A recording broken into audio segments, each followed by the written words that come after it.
I got in at 3 a.m. this morning. 3 a.m. this morning. You look great. Thank you. I appreciate that, Brittany. Yeah, thank you. Listen, where? To what? the building? Where'd you get in?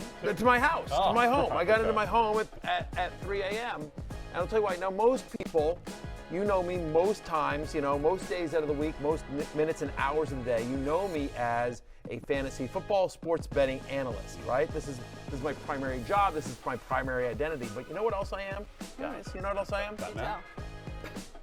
I am a Cheshire cheer dad. Yeah. Last night, these are my daughters. Last night at the New England Region Champion, the Cheshire Junior cheer team with my two daughters, going to nationals. Yeah. We are going to nationals. Wow.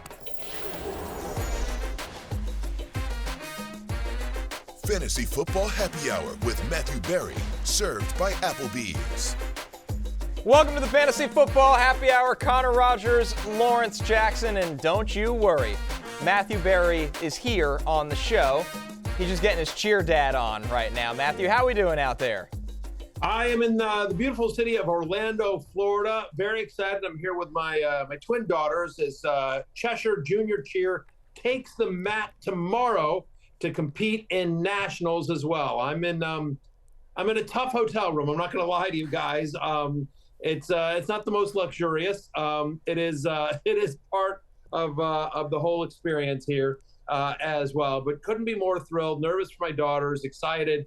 And so we'll see how it all plays out. If I'm being honest with you guys, I sort of feel like we've already won. Listen, I hope it would be amazing. Obviously, it'd be amazing if we won the national championship. But a lot of great teams here from all over. And I feel like just getting here is a victory in and of itself. So I'm thrilled for the girls. Anything that happens from here on out is gravy. And I'm so thankful to you guys and to NBC for letting me take, a day off to do this and be with my daughters. When I joined NBC, they said, listen, it's family first. And, through almost 3 years of the company, they have proven that time and time again. So anyway, appreciate you and appreciate the entire happy hour crew. So, yes, Cheshire cheerleading drinks for free. That's now, right. Yes. Shout out to them. Understand? It's like it's chocolate milk and it's Starbucks, Kool-Aid. And some Slurpees. But we have all sorts of drinks here at the happy hour bar too. For those not of age. You love to see it. All right, we got start-sit day ahead of us. We're going to be talking Chuba Hubbard, Jauan Jennings, among others. A little Caleb Williams, Bryce Young during By-Mageddon Week 14. There's going to be some desperate quarterback plays out there. And our favorite bets right now looking way ahead to Sunday during early line alert during last call. But let's jump right in to keep it open or close it out here, Lawrence. We're going to start with Baker Mayfield, who's hit a little bit of a rut right now. 3 straight games with 1 or fewer touchdown passes. We saw that awkward landing on his ankle last week, but Baker's a tough player. He came back in no matter what. We got to hear from Baker after the game, just on his connection since Mike Evans has returned and working through some of those struggles. Mike's a grown-ass man. That is, I don't know how he caught that ball, but he palmed it. A little disrespectful, honestly, on my pass, the way he handled it. But just giving that guy opportunities to catch the ball in one-on-one situations. He's proven time and time again for 11 years now that he can do it and consistently does it. And he made it look so routine, too. Yeah, he did. That's the sick part about it. I couldn't even look him in the eyes for the next 5 minutes after that. Matthew, Baker's been one of the stories at quarterback during this fantasy season. He's been one of the more reliable players at the position, but a little bit of a rut right now. Can you lean on him for what will be maybe a win and get in week for some people, or some people really playing for top seeding? I think you can. I think you can count on Baker. It feels I know this seems weird given the struggles of the Carolina Panthers over the last couple of years, but the truth of the matter is, for whatever reason, Baker they seem to have his number. Remember last year they needed to beat the Panthers, who were much worse than they are this year. They needed to beat the Panthers last year in a win and get in to the playoffs game, and it wasn't if Winfield doesn't save that touchdown at the very end, like the Buccaneers don't beat the Panthers, and Baker didn't play well there as well. But given the matchup with the Las Vegas Raiders and given how well he's played for much of the year, oh, by the way, you'll hear me say this a million times, but 6 teams on a bye. I just feel like this is too good a matchup, and Baker's been too good for so long that I'm keeping out of my lineup. I am as a top 10 play this week. Since week 8, Raiders allow the 4th most fantasy points per game to opposing quarterbacks. They're allowing more touchdown passes per game than any team in the NFL, again, since week 8. So Baker locked in. Feels like they've really found something with Bucky Irving, can set up play action. Evans is healthy. They're getting contributions from Cade Otton. Even Sterling Shepard is showing some stuff. So, yeah, I'm keeping it open on Baker Mayfield. What about you, Lawrence? QB10 for Matthew. Where do you stand? Yeah, I'm going to keep this open as well. And to be fair to you, Baker Mayfield, if you listening, you too are a grown-ass man. Because we all seen you a few weeks ago when you had Nick Bosa hanging off of you and you still completed that 4th down.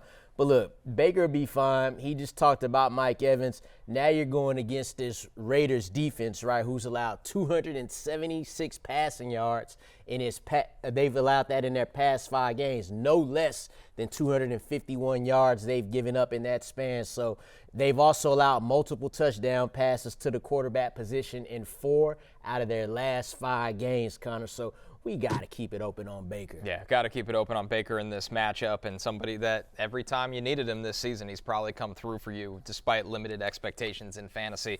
All right, let's go to the running backs here, Lawrence. Kareem Hunt against the Chargers, a season-low 3.5 points last week with Isaiah Pacheco back. But Kareem Hunt, he was getting usage. He got some touches in this game, but really nothing going on the ground or through the air. Yeah, see, the thing you worry about here is how much more will Isaiah Pacheco get in the next few weeks here. They're bringing him along slowly. Kareem Hunt played a season-low 40% snap rate. You see it there on the screen. In any other game, in his previous 7 games with the Chiefs, he had played at least 55% of the snaps there. So that's a huge number that you definitely got to look at. Isaiah Pacheco, we didn't expect him to get anything close to a full workload in his first week back off the injured leg. So I'm going to close it out this week, mainly because I think we all expect for Isaiah Pacheco to get closer to what he once was. Yeah, Matthew, on top of that, this could be an ugly division game against a scrappy Chargers team. For sure. I'm also closing it out. I'm similar to my man Lawrence there as well. I think the key that you saw there was 7 carries for each of Hunt and Pacheco was close to 50 yards, and Kareem Hunt had 15 yards. 7 rushes, 15 yards. In the same matchup, in the same game, they got the same number of rush attempts, and Pacheco looked like Pacheco, and honestly, Kareem Hunt looked like Kareem Hunt, right? He's averaged 4 yards per carry, 6 of the last 8 games. He's had 162 rushes. Get this, guys. Kareem Hunt's had 162 rushes this entire season. Only 2 of them have gained 15 or more yards. This is just somebody who he's just plodding. He's slow. There's a reason he was on the couch. He had fantasy value because he's playing on the Chiefs, who are always a threat. And when you're playing the Chiefs defensively, you're like, we've got to make sure we protect against Mahomes going deep on us. So there were probably some open running lanes there for Kareem Hunt.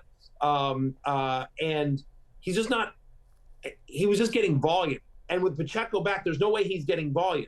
So you're like, okay, he's not getting volume, and he's not particularly effective, so you're hoping he falls into the end zone. He's my running back 30 this week. I'm closing it out. We expect a bigger workload for Isaiah Pacheco as the Chiefs gear up for their playoff run. Our last running back on the list here, Chuba Hubbard against that tough Eagles front. We got to hear from Chuba this week and after the game on that brutal overtime fumble against the Bucs that ultimately cost the Panthers the game. Take a listen. Obviously a horrible way to lose, but all I can do is own it, so get better from it. I mean, everybody's had my back, lifted me up, supported me, but at the end of the day, I hold myself to a high standard, and you know, we're trying to change things here, and that's not helping with anything. So I got to be better, like I said, and all I can do is just work. It happened.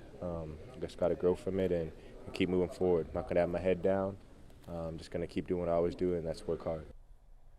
Matthew, the good news is in this backfield, Chuba Hubbard gets the big payday for what he's done all year. The bad news is not a team you want to see in the Eagles, and the rookie Jonathan Brooks is healthy and starting to eat into the workload here. Can you still start Chuba? Yes and no. I'm fence sitting. I'm going to fence hit here, Connor. I'm going to be completely honest here. So I'm going to keep it open, right? He's going to be my running back 24. I'm keeping him open very, very reluctantly. I'm keeping it open just because 6 teams on a bye, and he should get a decent workload here. But by the way, when my hate list comes out tomorrow, pretty good chance Chuba Hubbard is on it because he hasn't been outside my top 20 in a long, long time. But you mentioned the 2 issues there. Jonathan Brooks, not only is he eating into the workload, but productive. They got 3 goal-to-go carries last week, the Panthers did, and Jonathan Brooks got 2 of them. Goal-to-go touches, I should say. You're seeing he's involved in the passing game despite the lesser workload. As you saw, I think, almost like basically 20% of the snaps. And he still had the better fantasy day than Chuba Hubbard did last week since week 4. And then you mentioned the matchup with the Eagles, right? Since week 4. Here's the entire list of running backs to rush for more than 63 yards. 63 yards ain't all that much, right? Here's the entire list of running backs to run for more than 63 yards against the Philadelphia Eagles. Derrick Henry, Kyren Williams. We like Chuba Hubbard, but he ain't Derrick Henry. He ain't Kyren Williams. And those 2 guys don't really have any competition for touches. All of a sudden, Jonathan Brooks eating into Hubbard's workload. Eagles allow the 5th fewest fantasy points to opposing running backs. I have Hubbard as a risky flex. I'm keeping it open only because there's 6 teams on a bye. But in a normal week, he'd be a close it out. And just understand, if you start Chuba Hubbard, again, I'm keeping him open, but I am fence sitting here. If you're keeping it open, just be aware, be prepared for this being an ugly day fantasy-wise. I would say this. You mentioned the 6 buys there, Matthew. I would say keep it open if you have players like Derrick Henry, Joe Mixon, Jonathan Taylor, Brian Robinson, hell, even Ramondre Stevenson. Yeah. If you have any of those running backs, you have to keep it open. Again, like Matthew said, this is a particular situation where we wouldn't be rushing to, start a running back who's going up against this Eagles defense or, got another running back cutting into the touches. So because of that, we have to keep it open. All right, fellas, we move over to the wide receivers. But before we do that, we revisit. You guys have been on quite the stretch of bets. Oh, lately, yeah, me and Matthew, we be betting. Yeah, we be betting. And the latest one, a real barn burner, Alec Pierce against Mario Douglas is the rumors I'm hearing, Lawrence. Did you finally come out on top here? Very, high volume receivers we got right here. 2 top performers right here. But the fact of the matter is we're talking about wins and losses, and it was an ugly win for me because if Alec Pierce didn't catch that winning touchdown, I wouldn't be, on my high horse right now. But for right now, Matthew, it looked like, you owe me a couple of Applebee's mozzarella sticks and some green spinach dip there, boss. Yeah. We'll be ordering a plate of riblets as well. It's my favorite meal at Applebee's. It was such a BS touchdown by Alec Pierce too. It's so ridiculous. I still stand by my statement that I was right, but a win's a win, Lawrence. Congratulations, you get on the board. Do I owe you dinner, or does this mean you don't owe me 3 dinners anymore? No, I think we probably was even, but as time passes, you just seem to accumulate wins even though nothing happened. So I think we was even. I don't know. We didn't check the tape on that. A clean slate here, yes. guys. A real clean slate. Either way, yes. Well, Lawrence and I will be eating at Applebee's for at some point in the future, yes. All right, let's jump into our wide receivers here. Jauan Jennings is our first one. He's got a tough Bears secondary. Back-to-back games here, Matthew, with single-digit fantasy points as the Niners have really, really struggled all over the place. Yeah, I'm still keeping it open. I think Jauan Jennings is good, right? I mean, I'm at wide receiver 24. It was one of those things where every single game, in the 4 games since he returned from injury, right, he has either led the team in targets or tied for the team in targets as well, right? Listen, you think about the last 2 games, and they're just sort of fluky, honestly. Last week, of course, the crazy snow game in Buffalo. McCaffrey gets hurt, sort of throws their entire offense off, and Buffalo came ready to play. The week before that, it was Brandon Allen. So, under center for the 49ers against the Packers. So I don't know that we have a really great sense of what this 49ers offense is based on the last 2 weeks because they were just sort of fluky games. This week, I think, against the Bears will be a much more normal game. And by the way, a desperate must-win for the 49ers to keep their playoff hopes alive. Again, 32% target share in the 4 games since returning from injury over the last 4 weeks, Bears allow the 6th highest catch rate to wide receivers, over 70%. And so Jennings, who by the way, I just think is talented, Connor. I don't think because Ayuk and Debo were higher draft picks, they have – this is a weird thing. We've talked about this a little bit on the show. I'm just going to go on a quick tangent here. But I'm a big believer, especially when it comes to professional athletes, that for some reason, sometimes players, if they don't have a weird name or a unique name or a cool name, they just sort of just get, you know what I mean? Like Debo Samuel, like that's an awesome name, right? You know, like Brandon Ayuk, that's a unique name, right? Jauan Jennings is just like, whatever. Jauan Jennings is like, a guy that had one hit in the 80s or something like that. But, I just feel like Jauan Jennings doesn't get his due. I don't think this is just a volume play. I feel like the perception of Jauan Jennings is, he's just a guy and he happens to be out there and he's getting targets because he's out there. And my argument, I feel free to agree or disagree. My argument is that Jauan Jennings is actually a really good player. And that I think there's a chance the Niners move on from Debo Samuel after this season. And one of the reasons is because of the confidence they have in Jauan Jennings. They also drafted Ricky Pearsall, of course. But I don't know. I think Jennings can absolutely play, and I'm keeping it open for him this week for sure. Yeah, I'm with you all the way. I think the Niners next year will move on from Debo because of that contract unless they find a way to rework things, and Jennings just slides into that number 2 role, right? Especially you're going to have Brandon Ayuk coming off a season-ending injury. That rehab's going to take a while. They drafted Ricky Pearsall at the end of the first round, but we'll see how they use him.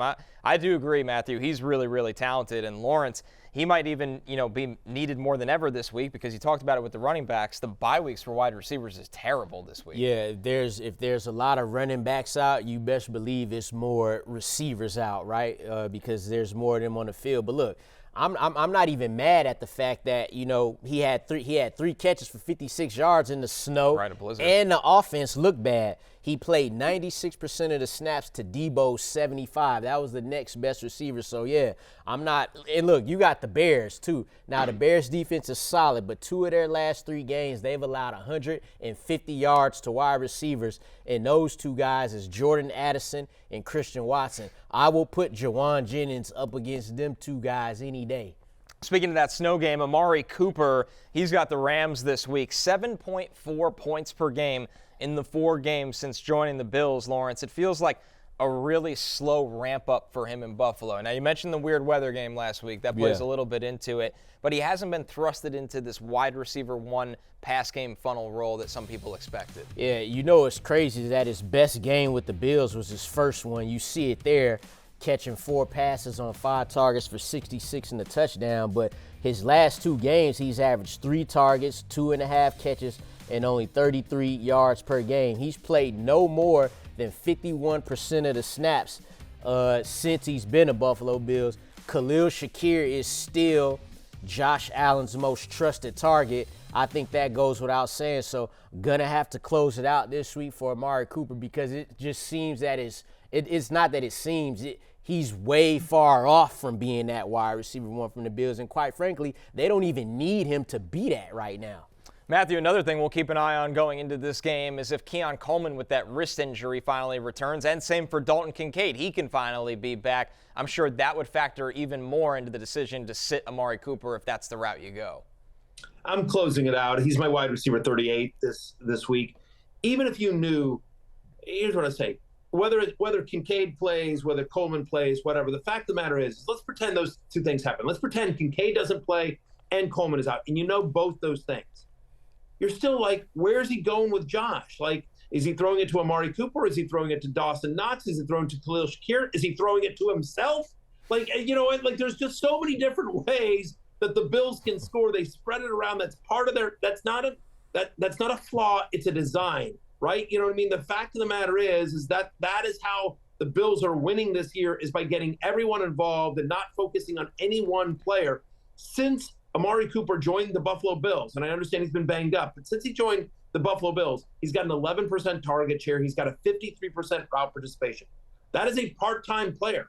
3 or fewer targets in each of the past 3 games that he's been active with the Bills. So I'm closing it out on Amari Cooper, and maybe the narrative's on him a little bit different if he doesn't pitch that ball back to Josh, if he turned and ran that ball in somehow. But He pitches it back to Josh. Josh scores a receiving touchdown on a pass that he threw. Amazing day in fantasy and in NFL. But yeah, for Amari Cooper, I think better days are ahead, especially if you have him in a dynasty league. But closing him out, and can't imagine counting on him at any point until we see consistent production from him and the Bills. Our last receiver here, Matthew, Darnell Mooney. He's got a good matchup with the Vikings secondary, but as Kirk Cousins has completely plummeted, so has Darnell Mooney's production recently.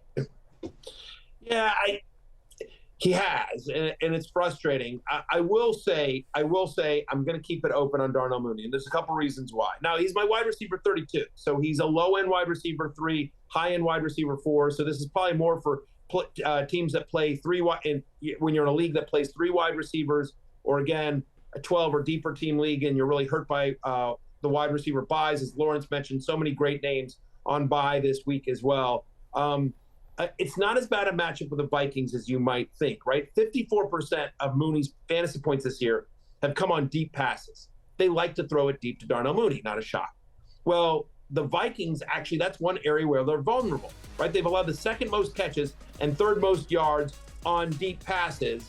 In the NFL, it sort of makes sense. They bring the house a lot. They like to blitz. And so when they're blitzing, they're leaving guys in single coverage. And if you can get the ball off, you can get to somebody deep as well. And so Darnell Mooney, I think, has a chance on the road at Minnesota, in the Dome, on the turf, in a game in which the Falcons, candidly, I think they lose this game, Lawrence. I think they'll be trailing. And I think I think game script will be on the positive side for Darnell Mooney, because obviously Bijan Robinson and Drake London are going to get a lot of attention from Brian Flores' defense. We've mentioned how much Kirk Cousins has struggled and how much this offense has kind of hit a rut here. There's already been some chatter. Will we ever see Michael Penix this season? We got to hear from Raheem Morris on the state of the offense this week. Was able to talk to him right away with the team, was able to talk to him right away alone time, one-on-one. Obviously, we had another team meeting today, was able to address everything. I'm not a big one-on-one guy. I'm kind of one of those guys that like to speak in masses, particularly when we talk about a team that we are and how close we are. You don't have to really hold things or sugarcoat what you're saying. I think our team gets it, along with our coaches. I'll talk with Kurt again probably today or tomorrow, but I think we've done a lot of talking when it comes to all those things. It's just really about just locking back in and really just trying to put everybody on the same page of where we're at still. You're still 6-6, tied for the division, or half a lead, however you do that in the statistical world. But we got it. We still got the pen, and we still got to go write the story and what's going to happen.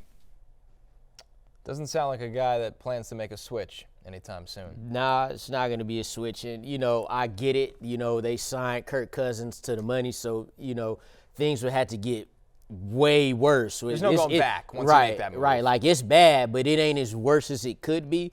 The positive, and it's like we talked about Kyle Pitts last week too. I don't think there's anybody right now you feel good starting in this offense in your fantasy lineup beside Bijan Robinson. He proved that going over 100 rushing yards. Even Drake London, you see the final stat was 9 receptions for 86 yards, but it took 16 targets to get 86, like little bitty 86 yards on 16 targets. But the positives here for Darnell Mooney, Matthew mentioned it, the Falcons being 5.5-point underdogs. Minnesota has allowed a receiving touchdown to a receiver in 3 straight games, and they've allowed the 3rd most receiving yards to receivers this season. So that's your positives for Darnell Mooney, and that's why we keeping it open slightly. Right. Let's go to our tight end here. Go ahead, Matthew. I was just going to say just about the Falcons in general. I sort of agree with you guys. I think the Falcons going to lose on Sunday, and I think he's going to look bad doing it. He's looked bad in every game where he wasn't playing the Buccaneers this year. Yeah. He really has. Kirk Cousins has. Now, again, they've got a big contract, and Raheem Morris is kind of a veterans guy. So I think things would have to get pretty desperate for them to go to Penix. I will say this, that if they do it, this is what I'm telling you right now. I don't know if it's true or not, but if they decide to make that move, and I think the chatter will increase significantly if they lose to Minnesota and Cousins doesn't play well, Cousins will suddenly have an injury. And for people listening, I'm using air quotes. But all of a sudden, it'll be like, the Achilles is acting up or whatever. He's got a hamstring. He's got a hamstring strain. He's got a thigh, a thigh, a hip. I'm just telling you, suddenly they're not going to bench Kirk Cousins, but an injury may suddenly appear that's going to keep him out for multiple weeks if they feel like they need to do this. I will say, you're obviously starting Bijan Robinson. This week specifically, I can't imagine you have a better option than Drake London. I agree with you. It's taken volume for him to get there. There's some warning signs about the offense overall. But, listen, he went 8 for 97 against New Orleans in Week 10. He scored the touchdown in Week 9 against Dallas. So, he's been getting there. You're starting Drake London. And like I said, I'm keeping it open on Darnell Mooney. I will say that Kyle Pitts and Kirk Cousins are not only not startable, they're droppable. If I saw Kyle Pitts in a league as a free agent, I'm not picking him up. He's been brutal. Cousins has been brutal. You need to have other options than those two guys. And that's not just for this week. That's just moving forward as we head into the fantasy playoffs. We haven't seen enough production where you're sort of like you would feel comfortable trusting them in, win or lose situations, win or go home kind of situations. Well, speaking of tight end, Pat Freiermuth is our start-sit candidate this week against the Browns. He's coming off a season high in reception, yards, and fantasy points here, Matthew. Russell Wilson threw the ball a ton last week. Does this mean good days ahead for Pat Freiermuth, or does this feel like a little bit of lightning in a bottle because of the script against the Bengals?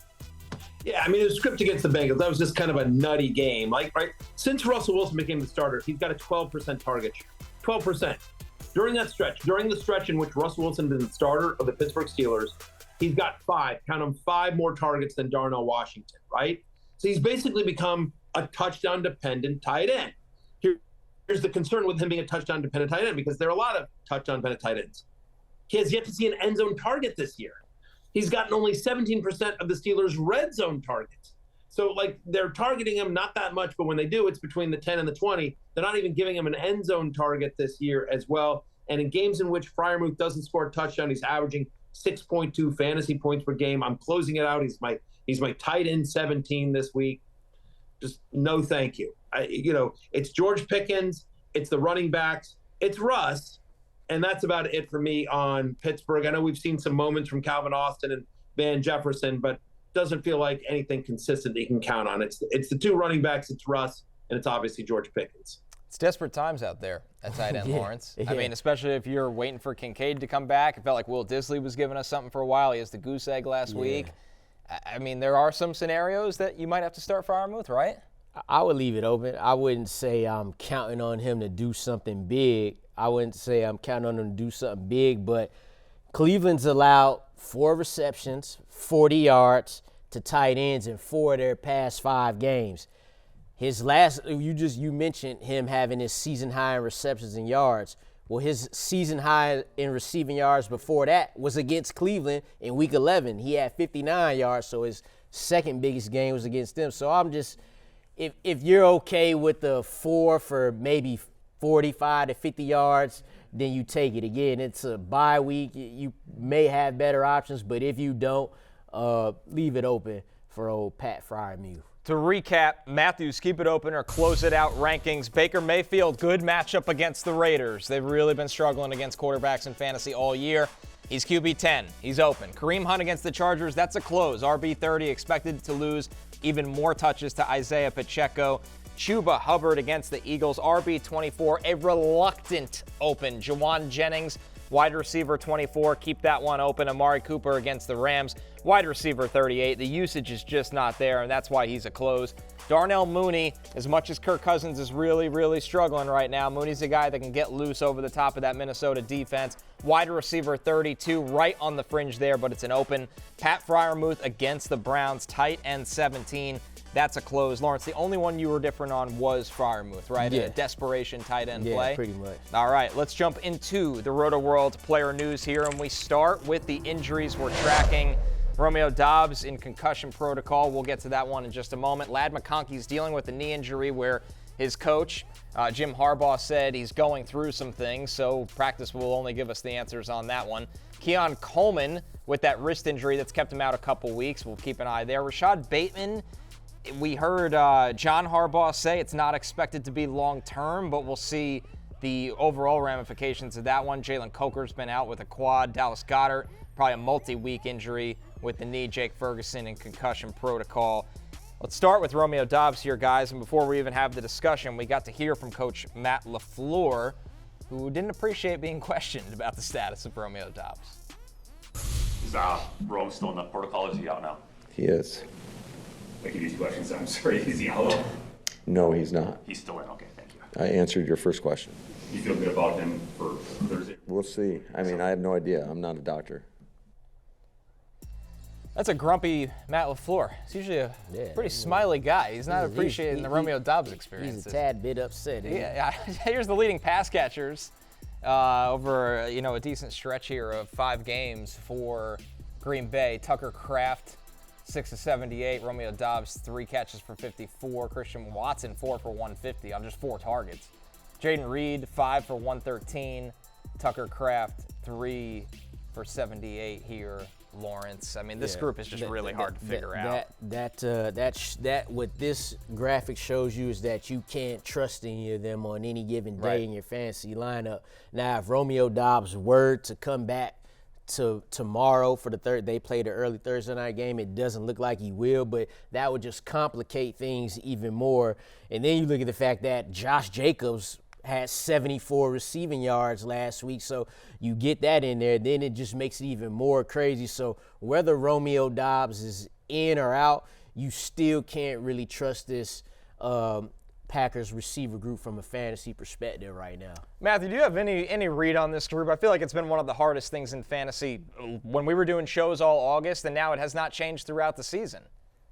We've talked about this, that it's going to be really good for Jordan Love, really good for the Packers from an NFL standpoint, but it's just going to be a little bit of pick your poison. I mean, so we saw that according to that graphic, Tucker Kraft was the leading receiver for the Packers last week, but actually, Jaden Reed gets in the end zone twice. So he had a good fantasy start. It is just sort of all over the place. I sort of feel like we've said this, that with the Packers wide receivers and Kraft, although I think Kraft actually has a nice game here, but I think with at least the wide receivers, you sort of have to just trying to pick which week one of these guys is going to go off and which not. It's just, I don't even think Jordan Love knows. I think he's reading the coverage and just seeing who's open and who's going to make a play, right? And some of Watson's stuff comes on broken plays. You can't predict that either. So I feel like if you have one of these guys, you either need to be like, I'm never in or I'm always in. Like you either start Christian Watson every single week or you never start him. Same with Jaden Reed. Same with Doubs when he's active. I don't think he should ever be starting Wicks, unfortunately. It just doesn't feel like he gets, even when in games in which like Doubs is out, it doesn't feel like Wicks gets enough consistent production. We saw that graphic we just showed of all the different leading receivers. You didn't see Wicks' name on there. And it's a shame because I actually really like Dontavian Wicks as a player. But fantasy-wise, doesn't feel like you can trust him. Lawrence, you mentioned Josh Jacobs is such a great call. They've been running well lately, and they just, as they get colder, as they're going to have games at Lambeau, as they gear up for the playoffs, they want to get Josh Jacobs and that running game going and continue to lean on that in a big way. The other thing I'll say here, in addition to everything else, by the way, they play the Lions. They play the Lions on Thursday night. They play one of the best defenses in the NFL on a short week. So just don't feel great about Jordan Love in this game. You're starting Josh Jacobs. I don't mind Tucker Kraft just because of the position at tight end, but don't feel great about any of them. As long as we're talking injuries real quickly, Connor, I just want to mention Big Show just sent me a text. That's what he likes to do. He sends me texts during the show. He doesn't talk to me. But Big Show never actually talks to me off air, but on the air, he blows up my phone. Which I love about Big Show. That's how all my relationships should be, by the way. Just talk to me while I'm on air. No, real talk though for a second. Big Show just sent me a text. Apparently the Eagles have signed CJ Uzomah. I don't think he has any fantasy impact whatsoever, but it does let you know that maybe they're a little bit more concerned about the Dallas Goedert injury than they may have let on. Initially, it was like, it's minor. Maybe he misses a week. But when you sign another tight end to the active roster, you sort of raise your eyebrows because they have Grant Calcaterra there. They have some other guys there as well. So signing Uzomah gives me a hint that maybe the Dallas Goedert injury is more serious than we may have thought. The crazy thing about this game on Thursday night, Lawrence, is that, and I agree with Matthew, like Detroit's home, they got a great defense, they're favored. Yeah. Point total is 51.5. Yeah. I guarantee that has to be a big factor of what the Lions offense can do, right? And maybe the Packers will be chasing some points. Yeah, look, the Packers, I don't think they're going to have that big of trouble even moving the ball, to be quite honest. But they will. I think they will be behind the lines. And I said this a few weeks ago about this Packers receiving group. Like, the Packers offense is going to do something, right? You just don't know where it's going to come from. Last week, they scored 30 points against the Miami Dolphins. Their 2 leading receivers was the tight end, Tucker Kraft, and Josh Jacobs, the running back. So that's where things get, confused. So you could see Jordan Love have a decent game. You just don't know if, the receivers will even be included in that, because that's not how their offense rolls. All right, guys, let's move over to one player that is not hurt, but we saw his teammate on the injury graphic. That was Rashod Bateman. Diontae Johnson, we got to hear from Coach John Harbaugh this week on Diontae Johnson, and he said, at this time, I'm going to have to wait. There are some moving parts there that we're going to have to figure out and explore and see where we're at. It's the best I can do in fairness to everybody. Jeff Zrebiec, who covers the team for The Athletic, he's covered the Ravens for a while, also tweeted, asked if he expects Johnson to continue to be on the team. Harbaugh stood by his original comment and said they're going to work it out over the next few days. Matthew, this just doesn't feel like one that's ever going to be a thing at this point, despite the fact they traded for him this season. It's super weird. There's more to the story, and I don't know what it is, but there's more to the story. I don't even want to speculate because whatever. But there's more to the story here as well. Since he's been traded to the Ravens, this is Diontae Johnson. This is a guy who in Pittsburgh earned a massive target share. This is a guy in Carolina who had a massive target share. And I bring up the massive target share because targets are earned. Like, Diontae Johnson's really good. He's a really good NFL wide receiver. And in the 6 games since he's been a Baltimore Raven, he's got 1 reception for 6 yards. 1 for 6 over 4. That's not per game. That's 1 reception in 4 games. So something's weird. I will tell you this. Not only is he droppable in redraft leagues, I dropped him in a league in which I'm in a 14-team league where you can keep 6 players every year without penalty, and I dropped him in that league because I'm fighting for a playoff spot. I need the roster space. He's not going to be one of my top 6 guys next year. But again, that's a modified keeper league, and I was comfortable dropping Diontae Johnson. I just don't see a scenario where he's fantasy viable the rest of the year, because even if they release him this week, where's he going? Does he fit into the offense? Then now you're into the fantasy play, so you're really going to trust him. You're going to want him to see 1 week there. Diontae Johnson it's such a weird situation, but would certainly drop him. And from purely a fantasy perspective, Connor, if you drafted Diontae Johnson in the middle rounds of your draft for the first half of the season, you got to steal, right? And upon him getting traded to the Baltimore Ravens, you basically drop the player from a starting wide receiver 2 from your fantasy roster. So that hurts. Then you look at now you look at him on the Ravens, you see Rashod Bateman get hurt. Then you got Tylan Wallace, you got Nelson Aguilar. I would think that most people in most places who watch football will probably think Diontae Johnson is better than Nelson Aguilar, but it doesn't matter what we think. It matters what they're seeing in practice. And like Matthew mentioned, 1 catch in the 6 games that he's been a Raven, man, it's just really weird to see. Yeah, and if you're rostering him, hoping that he gets released and latches on somewhere better, the Ravens are the team in the NFL for the comp pick formula. So they're probably going to bury him, let him walk, see what contract he gets somewhere else in the offseason, and try to build up a confidence. The Ravens did something like this too last year, similar. This is obviously before they had Derrick Henry, but they picked up Dalvin Cook, and it was Dalvin Cook on a good team. Let's see what he got left, and they didn't see what he had left. No. They just saw him on the team, on the sidelines in the playoffs. So kind of a similar situation right here with Diontae Johnson, who at this point in his career has a lot more value than what Dalvin Cook had last year when he came to the Ravens. It's an AFC West showdown between Justin Herbert and Patrick Mahomes in Kansas City on Sunday night. Coverage of the matchup with major playoff implications begins at 7 p.m. Eastern, only on NBC and Peacock. We're taking our first break, but when we're back, would we roll with Caleb Williams in our starting lineups this week? Find out next.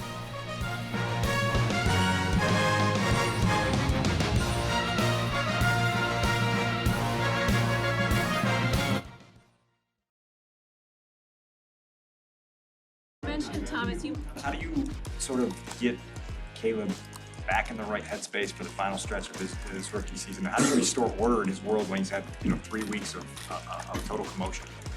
Being consistent. So we all have to make adjustments. Life is ever changing. It's not an excuse. Don't make excuses.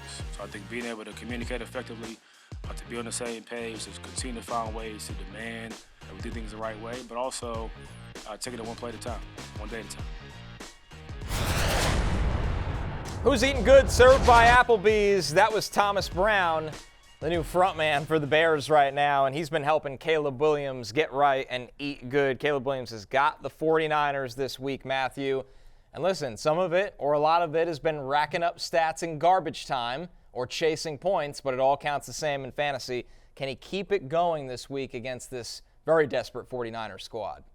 I don't think so. To your point, just to give a number and some context to what you just said, Connor, 80%, literally 80% of his fantasy points over the last 2 weeks have come in the second half or overtime. So sort of junk time scoring, you are right. It all counts the same, but this Niners defense is for real. Hopefully they get Nick Bosa back this week. We'll see. Hopefully they get healthier. But prior to facing Josh Allen on the road in the crazy snow, the 6 previous quarterbacks to face the 49ers had all scored under 16 fantasy points. And remember, Josh Allen obviously had a nice day, but didn't have an amazing day. Like, take away the touchdown pass that he threw to himself, which is like the flukiest of plays. We love Josh, right? But it's probably more of like a 20-point game for Josh in that one, including the rushing touchdown. Again, they were in the snow playing to their strengths as well. Here's the positive of Caleb Williams. He's starting to use his legs, right? He's averaging over 31 rushing yards per game. Thomas Brown has got him on the move a little bit as well. You mentioned the back-to-back games with nice fantasy points. I'm at QB 17, and I'm nervous about him not only this week. So I think he's a mid-tier QB too, right? And probably on the lower end of that. But my concern with Caleb Williams, fantasy-wise, is not just this week, but look at the upcoming schedule. So they're on the road to San Francisco. That's a tough matchup, a desperate Niners team. Then they're at Minnesota. That's not easy, right? Then they're home to Detroit. Also, that's a tough schedule. And then they're home to Seattle. And Mike McDonald has the Seahawks playing really, really well, especially defensively on that side of the ball. So the next 4 games, the rest of the season, are really tough for the Chicago Bears. So I'd be nervous about counting on Caleb Williams not only this week, but for the fantasy playoffs. Lawrence, this is someone who finished QB5 last week, obviously once again chasing a lot of points, but does look better under Thomas Brown, which is a good sign. We know the talent is there. Yeah, the good thing is he hasn't thrown any picks in the last 2 games. Now, with that being said, Matthew mentioned his upcoming matchups here, and it gets a little tougher, but he might be in the same situation. Look at it. Each of the last 2 games, he's had 39 and 47 passing attempts. That's at least going to give him the opportunity to score some fantasy points there. Now that he's got a couple games under his belt, throwing multiple touchdown passes. And look, his last 3 games, he's averaging 47 on the ground. So that gives you 4.5 points alone in that scenario. So maybe he won't have the same type of statistics, but if you could get a 2 touchdown pass, 1 interception day with, say, 30 rushing yards, I think that's in the realm of possibility no matter who he plays. It's probably not going to look good. He may have a turnover here or 2 with that, but it'll be okay. Like, Matthew has him ranked probably where he should be. Right. If you're in a 2-quarterback league, I think it makes sense if you're starting Caleb Williams, and then you're holding on for the playoffs where Minnesota's a better matchup because of their secondary. You can push the ball down the field. Obviously a riskier play this week against the 49ers. Our next quarterback, another young player who's been playing so much better since his benching, that's Bryce Young. He was QB 8 last week. Yes, he has the Eagles this week, Lawrence. That's a tough matchup. But at some point you got to ask, is he becoming viable in 2-quarterback leagues with his consistency so far? Well, look, since week 10, he's quarterback 19 in fantasy points per game. So in 2-quarterback leagues, you start 2 quarterbacks. He's quarterback 19. That would be 24. So, yeah, especially this week, there's no Lamar. There's no Jaden Daniels. So in Superflex leagues, you're probably starting Bryce Young. Now, I would actually say he's been better from a real football standpoint than fantasy because he's only been having these string of games where he's been throwing 1 touchdown. He didn't throw a touchdown pass in either of his first 2 starts this season. But since he's came back, he's thrown a touchdown in every game. And his last 3 have been without an interception. So that's the big part about this for Bryce Young. But yes, he's getting on the move. He's playing more like how he played at Alabama. He's feeling confident again. So in super flex leagues and in this week, you could probably roll with Bryce Young. Yeah, and Matthew's favorite target in Adam Thielen is back. He just peppers him with targets and just looks more confident when he's out on the field. Yeah, look, it's a great story. Bryce Young is an easy kid to root for. I've interviewed him, really nice kid, and I felt like really unfair in terms of the careers are one of these things in terms of where you go in your career. Like there are a lot of things that were out of Bryce Young's control. The fact that C.J. Stroud was drafted after him, the fact that C.J. Stroud went to a team with Tank Dell and Nico Collins, and Bryce Young went to a franchise with a coach that gets fired mid-season that only had Adam Thielen, just didn't have nearly as much talent, bad offensive line, et cetera, et cetera. Anyway, so it's been great to see sort of the resurgence and reemergence of Bryce Young. Credit Dave Canales. It looks like yet another reclamation project. Credit to him. He resurrected Geno's career. He resurrected Baker's career. Now it looks like Bryce Young is on the right path under Dave Canales. So credit to him, right? And last week, best fantasy game of his career. So he's playing better, but it's Philly. The Eagles team. Shut down Lamar. They shut down Jaden Daniels. They've shut down everybody that they faced this year as well. They allow the fewest yards per pass attempt. They have the 3rd-ranked pass defense. They're allowing touchdown passes at the 2nd lowest rate since their bye. They've just been pick a stat, and the Eagles are really, really good at. Now, after this game, I think things get a lot easier for the Panthers and Bryce Young specifically. So I wouldn't be dropping him if you're in a 2-quarterback league. I wouldn't be. And I kind of like some of the guys around the edges in Carolina. If you're tight end desperate, Jatavian Sanders should be back this week as well. We talked about the running backs earlier, but certainly Thielen is showing some signs of life. Hopefully Leggett gets going as well. After Philadelphia, they're home to Dallas. They don't scare you anymore. Home to Arizona, not a plucky defense. And then they're at Tampa Bay. And for teams that play in Week 18, they're at the Falcons in Week 18. Leagues that play in Week 18, I should say. So I think the schedule gets much easier after this week at the Eagles. I ideally want no part of a Panther on the road at Philadelphia, but the rest of the year is actually pretty favorable. Yeah, with Cooper DeJean and Quinyon Mitchell in that secondary, this is a very different-looking Eagles defense. Our last player who's been eating good, Mac Jones. He's got the Titans. Listen, we heard from Doug Peterson earlier today that Trevor Lawrence, no surprise, he's going to be in concussion protocol, looking like a Mac Jones week. QB 10 last week, Lawrence. Is this a fluke, or is he a desperation play because of all those bye weeks? What you said was he been eating good. He ate good one day. He ate good one day. Now you're in the game here at the Titans. The over-under is currently set at 39.5. That is the lowest of any game. That's a big 10-point total. Yeah, and that's in the whole Week 14. You got the quarterback on the other side, Will Levis, playing better. I would actually go towards a quarterback like Will Levis against these Jaguars. I would look at a Derek Carr at the Giants, a Cooper Rush versus the Bengals, even Aiden O'Connell at the Bucs and their pass. Those are 4 streaming quarterbacks that I personally would look for ahead of Mac Jones going against the Titans defense that's more respectable than the ones I just named. Tennessee's allowing 213 passing yards per game in their last 5 games. It took Mac Jones 3 games just to throw for over 140 yards. So I don't know about this one. What do you think here, Matthew, with Mac Jones? The good news is it feels like there's some kind of connection there with a guy you've talked about a lot in Parker Washington, but the rest really feels up in the air. Yeah, I think Mac Jones is comfortable in the middle of the field. And so I think to the extent you're starting a Jaguar, if you're starting Parker Washington in a deep league, if you're starting Evan Ingram, you feel good about what you saw last week. But I can't imagine starting him this week unless I was truly, truly desperate. Now, you're talking to somebody who in our league where, everyone's just a jerk, and I'm going to have to start whoever's starting for the Giants, have Tommy DeVito and Drew Lock because Jaden Daniels is on a bye and I got no one else.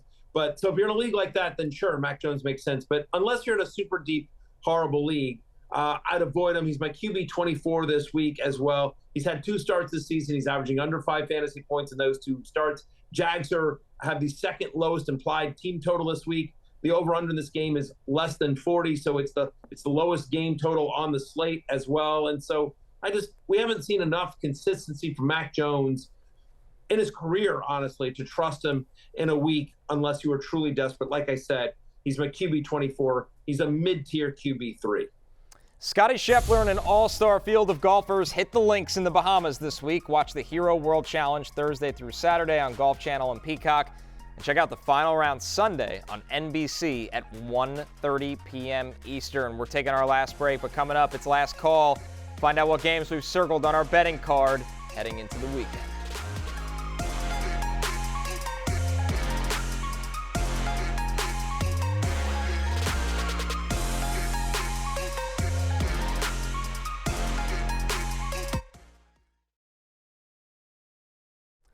DraftKings Sportsbook is the #1 place to bet touchdowns, and new customers can bet $5 and get $150 in bonus bets if your bet wins. Download the app and use promo code Barry when you sign up. DraftKings Sportsbook, the crown is yours. That's yours. Last call, it's early line alert. Divisional games galore this week, and fellas, I'm going full heel. I'm taking Dolphins -6. They are going to cover against the Jets. The Jets have lost 8 straight games in Miami. They can't get anything done right down there, no matter what the year is, no matter who the quarterback is, no matter who the head coach is. Lawrence, what do you like? I'm going to go with the Falcons and Vikings. I'm taking Vikings on the alt line, -9.5. That's at +145. They saw that game versus the Chargers. They're going to heat up Kirk Cousins in a vicious way. Matthew, what do you got? Yeah, I'm going to take with the Bengals -5.5. Joe Burrow playing. So this game's in Dallas, where the Cowboys have been so brutal all year. I think it's just enough. Ultimately, I think Joe Burrow wins by a touchdown on the road at Dallas. They're too good. Ultimately, I'm anti-Dallas. The season's over. Let's be clear about that. Hey, that music means it's closing time. You don't have to go home, but you can't stay here. I also think the Cheshire Junior Cheer girls cover the spread. So go Cheshire Junior Cheer. I'll see you guys later. Thank you so much. For Lawrence and Connor, I'm Matthew. Peace out. Hey, it's Matthew Berry from NBCSports.com and Rotoworld.com. And I want to thank you so much for watching whatever it is you just watched. Or if nothing else, being too lazy to click out of the autoplay after this video started, after whatever it is you actually wanted to watch finished. But now that you're here, I'd like to take a moment here to ask you respectfully now, okay? I'm asking you respectfully to subscribe to the NFL on NBC YouTube channel. You'll get the latest Rotoworld fantasy news headlines, all sorts of great shows, including my own Fantasy Football Happy Hour. So go subscribe now. Again, I'm asking respectfully.